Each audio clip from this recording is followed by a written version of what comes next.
Imagine your child is 10 years old, and in their entire life, they have never known a world without a glowing rectangle demanding their attention.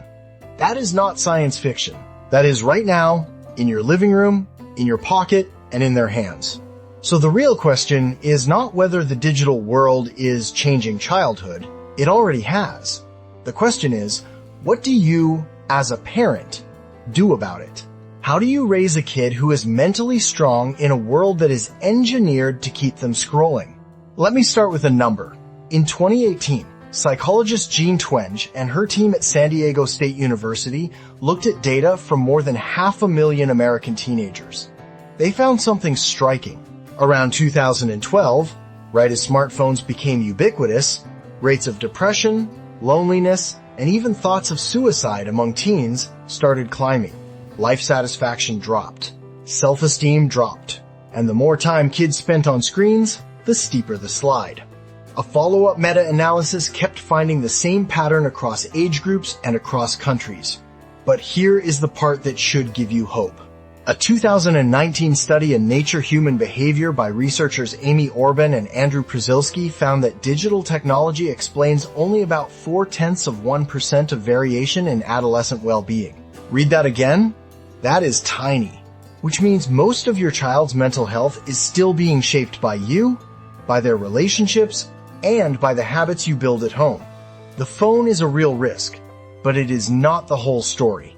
And that brings us to the heart of this. The biggest problem is not the device. The biggest problem is what the device replaces. Think about it. When a child stares at a screen, they are not playing outside. They are not learning to fail on a bicycle. They are not sitting in awkward silence with a friend and figuring out how to start a real conversation. MIT sociologist Sherry Turkle spent 15 years studying this.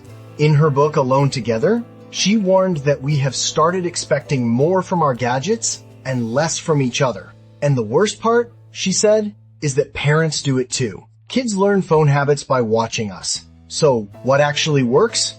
Let me give you 5 things you can start this week. First, delay the smartphone. Not forever, just delay it. Jonathan Haidt, in his 2024 book The Anxious Generation, recommends no smartphones before high school and no social media before age 16. That sounds extreme until you realize that the adolescent brain is still under construction. Why hand over the keys to the most addictive machine ever built before the wiring is done? Second, create phone-free zones.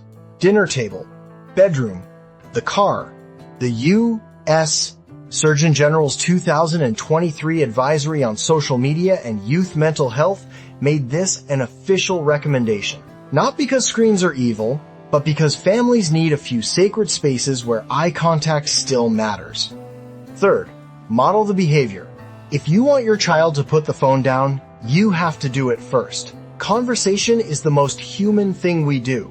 Your kids are watching whether you can do it without reaching for a screen. Fourth, protect sleep. The American Academy of Pediatrics has been clear on this. Screens in the bedroom destroy sleep. And destroyed sleep looks exactly like anxiety, depression, and attention problems the next day. Charge phones in the kitchen overnight. Non-negotiable. Fifth, fill the gap. This is the one most parents miss.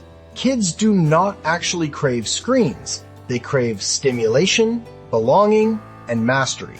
Swap screen time for a sport, a music lesson, a long walk with no destination, or a long, boring afternoon. Something interesting happens.